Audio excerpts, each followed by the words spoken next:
പ്രധാനമന്ത്രി നരേന്ദ്രമോദിക്ക് പിന്നാലെ പുത്തൻ ആഹ്വാനവുമായി കേന്ദ്ര ധനമന്ത്രി. പശ്ചിമേഷ്യൻ പ്രതിസന്ധി തുടരുന്നതിനാൽ 3 Fകളിൽ ജനങ്ങൾ ശ്രദ്ധ കേന്ദ്രീകരിക്കണമെന്ന മുന്നറിയിപ്പുമായി നിർമ്മലാ സീതാരാമൻ. വളം, ഇന്ധനം, വിദേശ നാണ്യം എന്നിവയാണിവ. US-ഇറാൻ യുദ്ധത്തെ തുടർന്ന് പശ്ചിമേഷ്യയെപ്പോലെ തന്നെ ലോകമെമ്പാടും വിറങ്ങലിച്ചു നിൽക്കുന്ന സാഹചര്യമായിരുന്നു നാം കണ്ടത്. പല സ്ഥലങ്ങളിലും വലിയ തരത്തിലുള്ള സ്തംഭനങ്ങളും നേരിട്ടു.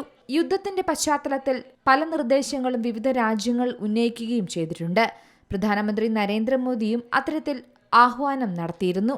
സ്വർണം വാങ്ങുന്നത് കുറയ്ക്കണം, വിദേശയാത്ര ഒഴിവാക്കണം, പെട്രോൾ ഉപയോഗം കുറയ്ക്കണം, പാചകവാതകം മിതമായി ഉപയോഗിക്കണം തുടങ്ങിയ നിർദ്ദേശങ്ങളായിരുന്നു പ്രധാനമന്ത്രി മുന്നോട്ട് വെച്ചത്. എന്നാൽ പ്രധാനമന്ത്രി നരേന്ദ്രമോദി ജനങ്ങളോട് നടത്തിയ ആഹ്വാനത്തിന്റെ അലയൊലികൾ അടങ്ങിയില്ല. വലിയ തരത്തിൽ വിവാദങ്ങളും ചർച്ചകളും അതുമായി ബന്ധപ്പെട്ട് ഉടലെടുത്തു. ഇപ്പോഴിതാ പ്രധാനമന്ത്രിയുടെ മാതൃകയിൽ പുത്തൻ ആഹ്വാനവുമായി കേന്ദ്ര ധനമന്ത്രി നിർമ്മലാ സീതാരാമനും രംഗത്തെത്തിയിരിക്കുകയാണ്. FFF ജനങ്ങൾ 3 F ശ്രദ്ധിക്കണമെന്നാണ് കേന്ദ്രമന്ത്രി പറയുന്നത്.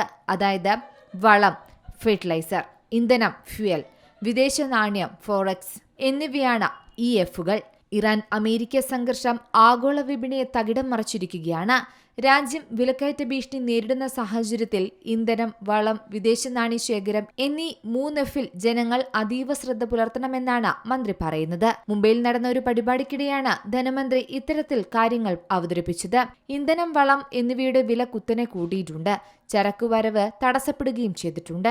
പോരാത്തതിന് ചരക്ക് കൂലി ഉയരുകയും ചെയ്തു. അസംസ്കൃത വസ്തുക്കൾ കിട്ടുന്നില്ല. കമ്പനികൾക്ക് മൂലധന പ്രതിസന്ധി. എല്ലാ പ്രതിസന്ധികളും യുദ്ധത്തെ തുടർന്ന് ഒന്നിച്ചു വന്നു. വിചാരിക്കാത്ത തലത്തിലേക്കാണ് വളം വില കുതിച്ചുകയറിയതെന്നും നിർമ്മലാ സീതാരാമൻ പറഞ്ഞു. മാത്രമല്ല, ആഗോള വിപണിയിൽ തുടരുന്ന ഈ അസ്ഥിരത കാരണം രാജ്യം വിലക്കയറ്റ ഭീഷണി നേരിടുന്നതായും കേന്ദ്രമന്ത്രി പറയുകയുണ്ടായി. പശ്ചിമേഷ്യൻ പ്രതിസന്ധി വെറുമൊരു നയതന്ത്ര പ്രശ്നം മാത്രമല്ലെന്നും അത് ഇന്ത്യയിലെ ബിസിനസ്സുകളെയും സാധാരണക്കാരെയും ബാധിക്കുന്നുണ്ടെന്നും മന്ത്രി കൂട്ടിച്ചേർത്തു. ഇന്ധനവില വർധനയുടെ ആഘാതത്തിൽ നിന്ന് ഉപഭോക്താക്കളെ സംരക്ഷിക്കാൻ എക്സൈസ് ഡ്യൂട്ടി കുറച്ചതിലൂടെ കേന്ദ്ര സർക്കാരിന് 1 ലക്ഷം കോടി രൂപയിലധികം വരുമാന നഷ്ടം സംഭവിച്ചതായി മന്ത്രി പറയുന്നു. അതേസമയം സമ്പദ് വ്യവസ്ഥ തകരുന്നു എന്ന തരത്തിലുള്ള വാർത്തകൾ മന്ത്രി തള്ളുകയും ചെയ്തു. ഇന്ത്യയുടെ ആഭ്യന്തര സാമ്പത്തിക സ്ഥിതി ഇപ്പോഴും ശക്തമാണെന്നും GST പിരിവ് വർദ്ധിക്കുന്നതും ആഭ്യന്തര ഡിമാൻഡ് നിലനിൽക്കുന്നതും ഇതിന് തെളിവാണെന്നും കേന്ദ്ര ധനമന്ത്രി നിർമ്മലാ സീതാരാമൻ ഓർമ്മിപ്പിച്ചു. News desk Zee Malayalam news. ഏറ്റവും പുതിയ വാർത്തകളും വിശേഷങ്ങളും വിരൽത്തുമ്പിലറിയാൻ സീ മലയാളം ന്യൂസ് എല്ലാ ഡിജിറ്റൽ പ്ലാറ്റ്ഫോമുകളിലും ലഭ്യം.